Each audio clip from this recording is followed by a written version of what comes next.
इस समय हम मौजूद हैं हेराल्ड हाउस के बाहर। नेशनल हेराल्ड का ये जो है ऑफिस है और मैं अपने कैमरामैन को बोलूँगा दिखाएंगे। यहाँ पर यंग इंडियन लिमिटेड का ऑफिस है जो इस मनी लॉन्ड्रिंग केस में बार बार जिस कंपनी का नाम खुल करके सामने आ रहा है, जिसमें 76% शेयर सोनिया गांधी और राहुल गांधी के पास हैं और बाकी शेयर कांग्रेस के तमाम सीनियर लीडर्स के पास हैं। अब उस पर बड़ी कार्रवाई करते हुए ईडी की तरफ से इसमें जो यंग इंडियन लिमिटेड का ऑफिस है उसको सील कर दिया गया है। इस समय की बड़ी खबर आपको बता रहे हैं। उस ऑफिस के बाहर नोटिस लगा दिया गया है ईडी की तरफ से कि बिना ईडी की इजाजत के अब यंग इंडियन लिमिटेड का ऑफिस नहीं खुलेगा, क्योंकि जिस तरह से छापेमारी हुई थी मंगलवार को, यहाँ पर बड़ी कार्रवाई की गई थी ईडी की तरफ से। 14 घंटे तक लगातार यहाँ पर जो है पूछताछ हुई थी और सिर्फ इस हेराल्ड हाउस में ही नहीं बल्कि नेशनल हेराल्ड के देश भर में 16 ठिकानों पर कल छापेमारी की गई थी। मुंबई, कोलकाता और दिल्ली समेत तमाम ऐसे शहरों में ये कार्रवाई की गई थी जहाँ पर एक साथ ईडी ने छापेमारी करते हुए तमाम ऐसे दस्तावेज यहाँ से बरामद किए थे।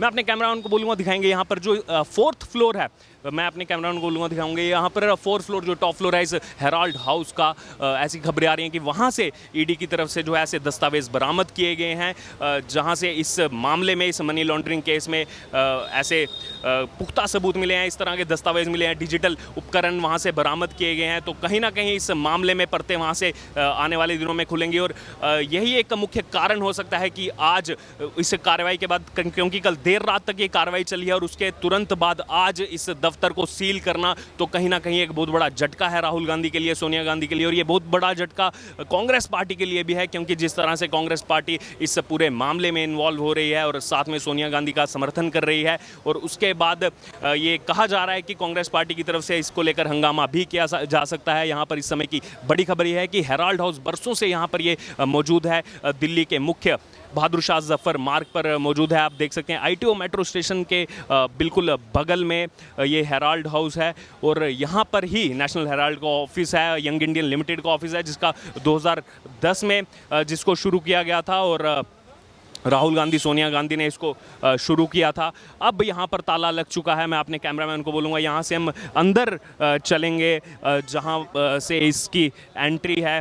यहाँ पर हम देखेंगे किस तरह से इसको जो है बंद कर दिया गया है। इसी में यंग इंडियन लिमिटेड का ऑफिस मौजूद है और आप देख सकते हैं यहाँ पर ताला लग चुका है। अंदर सिर्फ सिक्योरिटी गार्ड मौजूद हैं और यहीं पर नेशनल हेराल्ड लिखा हुआ है। ये दरअसल पूरा हेराल्ड हाउस है और इसमें यंग इंडियन लिमिटेड के ऑफिस को अब सील कर दिया गया है ईडी की तरफ से और ये नोटिस लगा दिया गया है कि जब तक ईडी नहीं बोलेगी तब तक इस ऑफिस को नहीं खोला जाएगा, बिना उनकी इजाज़त के इसको नहीं खोला जाएगा। आप देखिए यहाँ पर ताला अभी जो है अंदर से लगा हुआ है। थोड़ा जूम करके देखें किस तरह से ये बड़ी कार्रवाई हुई है। कल जिस तरह से ईडी ने छापेमारी की, 16 घंटे तक लगातार जो है ये रेड चली, देर रात तक ये रेड चली, अलग अलग देश के नेशनल हेराल्ड के जो ठिकानों पर रेड चली, उसके बाद बड़ी कार्रवाई को अंजाम दिया गया ईडी की तरफ से। और ऐसा बोला जा रहा है कि तमाम कांग्रेस कार्यकर्ता इसको लेकर के अब सड़कों पर दिख सकते हैं, विरोध प्रदर्शन करते हुए दिखाई दे सकते हैं। लेकिन इस वक्त यहाँ पर तमाम मीडिया के लोग पहुँचे हुए हैं। ऐसा बोला जा रहा था कि कुछ कांग्रेसी कार्यकर्ता भी पहुंच सकते हैं, लेकिन यहाँ पर अभी हाल फिलहाल में कोई भी कांग्रेसी हमें नज़र नहीं आ रहा है। लेकिन इस वक्त की बड़ी खबर यही है कि ईडी ने बड़ी कार्रवाई की है इस national Herald money laundering case में और 2010 में बनाई गई कंपनी यंग इंडियन लिमिटेड, उसके दफ्तर को यहाँ पर सील कर दिया गया है। क्योंकि उसमें अगर बात की जाए तो 38% शेयर राहुल गांधी के, 38% शेयर सोनिया गांधी के, बाकी के शेयर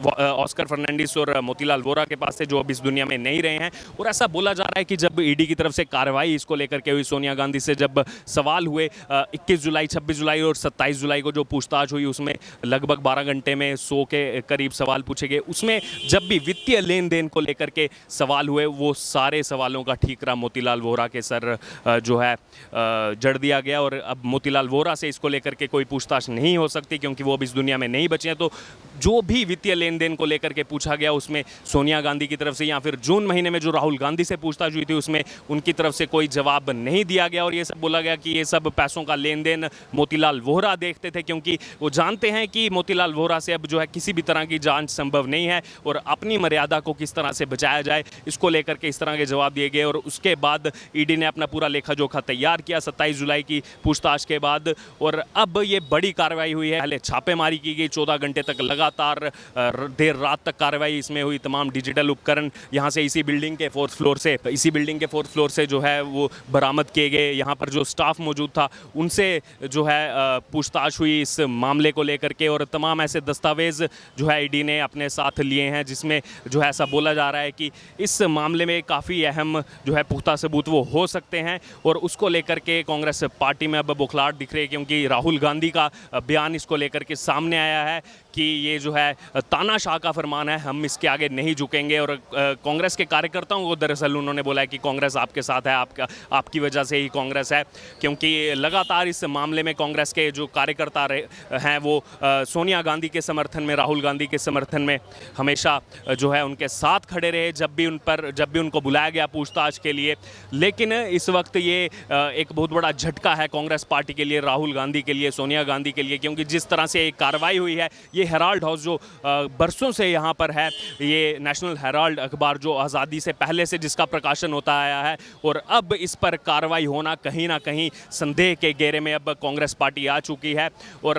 दरअसल अगर बात की जाए इस मसले को लेकर के, अब ऐसा सुनने में आ रहा है सूत्रों के हवाले से कि फिर से ईडी की तरफ से पूछताछ हो सकती है सोनिया गांधी, राहुल गांधी से, फिर से इस मामले में उनको बुलाया जा सकता है, क्योंकि जिन सवालों के जवाब ईडी को चाहिए थे वो उस तरह से उन सवालों के जवाब ईडी को नहीं मिले हैं। और अब उसके बाद दोबारा से इन दोनों से पूछताछ हो सकती है, और फिर ऐसा नज़ारा फिर से देखने को मिल सकता है जब कांग्रेस कार्यकर्ता सड़कों पर होंगे और इनके समर्थन में खड़े होंगे। लेकिन जब भी हम उनसे जाकर के बात करते हैं तो उनका हमेशा से यही कहना रहता है कि हम सोनिया गांधी के समर्थन में खड़े हैं, हमारी अध्यक्षा के समर्थन में खड़े हैं। लेकिन नेशनल हेराल्ड केस को लेकर के जो है उनकी तरफ से ज़्यादा इस पर जो है सफाई पेश नहीं की जाती। और वहीं इसी बीच सुब्रमण्यम स्वामी अब इस पर खुलकर बोले हैं, जिन्होंने इस केस को 2012-2013 से देश के सामने लाया, इस केस को उजागर किया। अब उनका कहना है कि सोनिया गांधी और राहुल गांधी को जेल जाने से कोई नहीं बचा सकता है। बड़ा दावा किया गया है सुब्रमण्यम स्वामी की तरफ से, क्योंकि इस केस को पूरी तरह से उनकी तरफ से, सुब्रमण्यम स्वामी की तरफ से ही एक्सप्लेन किया गया था। और उनका कहना है कि कदम दर कदम जो है वो इस केस में जीत प्राप्त करते जा रहे हैं। और जब उनसे सवाल इस चीज़ को लेकर के किया गया कि कांग्रेस पार्टी लगातार अपने आप को ईमानदार बता रही है, कह रही है कि जानबूझ करके शिकंजा बीजेपी पार्टी की तरफ से कसा जा रहा है, इन पर जानबूझ करके ईडी का दुरुपयोग किया जा रहा है, तो उस पर सुब्रमण्यम स्वामी का कहना था कि अगर इस केस में कुछ नहीं है तो फिर कांग्रेस पार्टी में इस तरह की झटपटाहट क्यों है, इस तरह की बौखलाहट क्यों मची हुई है, अगर वो बिल्कुल पानी की तरह साफ है, दूध की तरह साफ है, उन्होंने कुछ इस मामले में कुछ जो है नहीं किया है। लेकिन इस बीच यही आरोप लग रहे हैं उन पर कि कैसे मात्र 50 लाख रुपए में जो है 800 करोड़ से 2000 करोड़ रुपए के एसेट्स का अधिग्रहण हो जाता है मात्र कुछ दिनों के भीतर। एक जो है यंग इंडियन लिमिटेड का उसको बनाया जाता है, और राहुल गांधी और सोनिया गांधी जो है उसके मेन शेयर होल्डर रहते हैं, और 99% शेयर AJL यानी कि एसोसिएटेड जनरल लिमिटेड, जो कि 1960 के दशक से इस नेशनल हेराल्ड अखबार का प्रकाशन करते आई है, कैसे उसका जो है अधिग्रहण कर लेती है। और जो 90 करोड़ के लोन की बात आ रही है उस पर भी सुब्रमण्यम स्वामी की तरफ से बड़े आरोप लगाए गए हैं कि वो 90 करोड़ के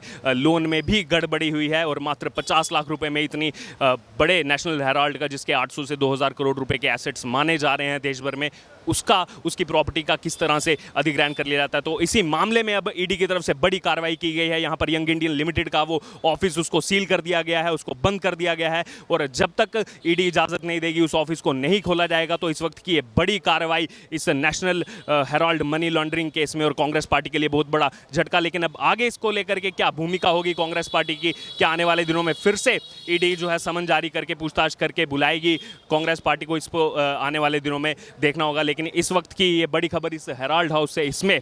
नेशनल हेराल्ड का जो यंग इंडियन लिमिटेड का ऑफिस है उसको सील कर दिया गया है। और यहाँ पर ये बीजेपी के लिए इसको एक बड़ी जीत माना जा रहा है, क्योंकि बार बार बीजेपी की तरफ से इस मामले को लेकर के जो चाहे वो प्रवक्ता हो, चाहे बीजेपी के तमाम नेता हों, वो इसको लेकर के कांग्रेस पार्टी को हमेशा से घेरते आए हैं। और अब ईडी की तरफ से, स्वतंत्र जो जाँच एजेंसी है उसकी तरफ से इस तरह की नकेल कसना, इस तरह का शिकंजा कसना नेशनल हेराल्ड के दफ्तर पर, तो कहीं ना कहीं भारतीय जनता पार्टी इसको अपनी जीत मान रही है। और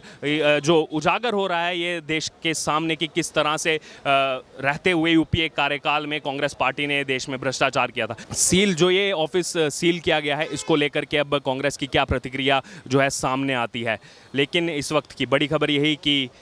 दफ्तर यंग इंडियन लिमिटेड का यहाँ पर सील कर दिया गया।